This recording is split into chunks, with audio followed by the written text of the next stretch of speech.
Ito ang score sa unang minuto ng third quarter, idol. Matapos pang umiskor ni Tony Lolo Al, edi lalong lamang na ang Warriors kontra sa Clippers, foul counted pa. Pero sa bandang kalagitnaan po ng fourth quarter, sila naman po ang nilalamangan ng double digits. Binaliktad ng Clippers ang laro in less than one half, idol. Ano kaya yung nangyari sa kalagitnaan yan? Well, iikot lang to, idol, sa dalawang punto natin, ang depensa pati syempre yung leader or go-to player. Unahin natin ang defense kasi sobrang simple lang nito, idol, at ibig sabihin sobrang hilaw lang talaga ng depensa nitong Dubs kasi nakatanggap lang si Kawhi ng isang screen dyan, and siguro talagang dahil sa katandaan ay hindi na makahabol ng maayos tong si Lolo Al sa kanyang pag-switch. Kasi kung nagawa po ni Horford yung tapatan si Kawhi dito at hindi siya paatakihin or at least i-delay ang atake niya, edi good defensive possession sa Dubs yun. Ang kaso, ang dali lang naka-atake ni Kawhi at kahit may tumulong pa rin naman sa dulo, masyado nang malalim talaga si Leonard at na-foul siya.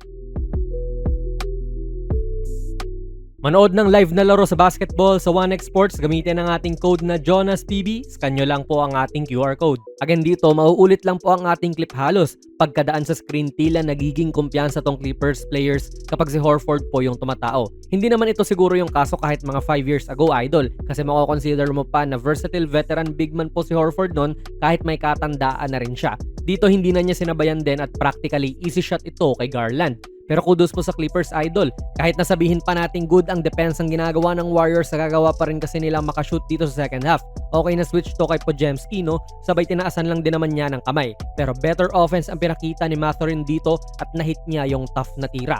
Pero kumpara natin, idol, yung depensa ng Clippers, alam mong iba simpleng pick play lang din naman to tulad ng dun sa kanina. Pero hindi tulad sa Warriors, parang mas naging active lang din talaga yung Clippers sa depensa. Particularly, itong si Chris Dunn. Sobrang basang-basa niya yung ginagawa nitong Dubs or at least yung decisions ng mga playmakers nila. Sipag din kasi yung puhunan dito, idol, at magaling na timing. Basically, nalugi na po yung Clippers dito at open na si Al. Wasak na sana ang depensa nila kung hindi lang tamang-tama ang timing ni Dan dito. Risky steal attempt to, idol, at may maiiwanan siyang tao. Pero kasi basang-basa nga ni Dan ang nangyayari, kaya rin tinuloy niya.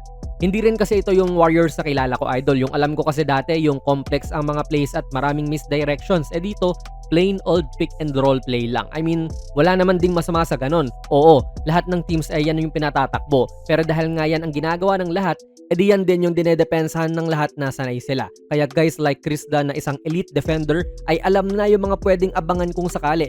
Ganun lang din naman ang ginawa niya. Inabangan niya yung popping na big man at masyadong naging predictable itong opensa ng Warriors. So mas naging active lang din talaga ang Clippers sa kanilang depensa. Nagpadala sila ng third defender dito sa pick. Si Dan na naman yan, pero maaga ang help niya dyan. That's why hindi rin nakapwesto ng maayos si Melton nung pinasa na sa kanya. Malakas dumepensa itong si Dan, idol, kaya nga babad rin to sa Clippers And that's why kahit si Luka todo trash talk din dito kay Dan pag nakaka-score to nung naglalaro sila kasi grabing competitor din to. Mas naging active talaga tong Clippers sa second half, idol, kita naman dito. And also, meron din kasi silang Kawhi Leonard this game.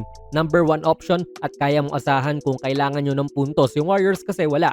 Out si Steph ng ilang laro pa gawa ng injury, si Butler out for the season. Tila imposibleng makascore na nga rin dito knowing na dalawang defenders na yung nasa harapan nito ni Leonard, pero kayang-kaya bumali ng depensa tong si Kawhi at in-split lang yan. Samantala dito sa Dubs, may gumaganyan din naman pero wala naman din sa level ni Steph or Kawhi itong si Guy Santos.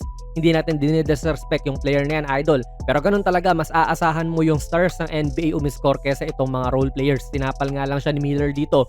Legit, sa lineup ng Warriors, sino yung may imagine nyo na ginagawa ni Kawhi ngayon? Kasi honestly ako, wala akong maisip. Hindi ginagawa ni Draymond yan. Si Horford, bibihira, pero kaya. Si Porzingis sana, okay yung mga turnaround jumpers niya, pati si Jimmy. Kaso, parehas injured. Dati si Wiggins ginagawa to Tapos wala ring Steph, diba? So ayun, wala silang parang Kawhi Leonard type of player. Actually, wala silang go-to guy nga this game. Okay lang sana sa Warriors yun kasi maganda naman din yung sistemang pinapaikot ni Coach Steve Kerr. Alam naman ng mga fans yan in general. Pero yung sistemang ito ay vina-value ang shooting, in which completely iniwanan sila sa second half. Brick after brick after brick ang ginagawa ng Warriors. Kasi nung first half, 10 out of 23 po ang kanilang shooting sa labas. Maganda yon. That is 43.5%, idol. Mataas yan, pero kabaliktaran nga ang nangyari noong second half kung saan bumulusok sa 28% na lang ang naging shooting nila from deep. 7 out of 25 naman. And hindi lang yon, overall ang shooting nila ay 32.6% lamang po sa second half. Kaya hindi lang shooting sa labas ang nawala, kundi yung shooting efficiency talaga nila sa floor in general. Si Conan Niederhauser, tapal dito, tapal doon din sa second half at naging nakakatakot na presensya sa loob at nagpakita ng potensyal. Lampas kalahati ng mga tira ng Dubs ay 3 dito sa second half, 7 lang doon yung pumasok. Kaya hindi ka na rin magtataka, idol, na hinabol sila ng Clippers. Nanambak sila ng 16 points this game, pero tinambakan din sila ng as much as 16 points this game. Solid na turnaround din sa Clippers. Kaya ano po masasabi niyo sa video natin ngayon, ilagay niyo lang po ang inyong mga komento sa ating comment section. Kung nagustuhan niyo po ang ating video ay pakipindot na lang, idol, ng like button, mag-subscribe ka na rin sa ating channel. And ako nga pala si Jonas PB, and as always, hanggang sa muli.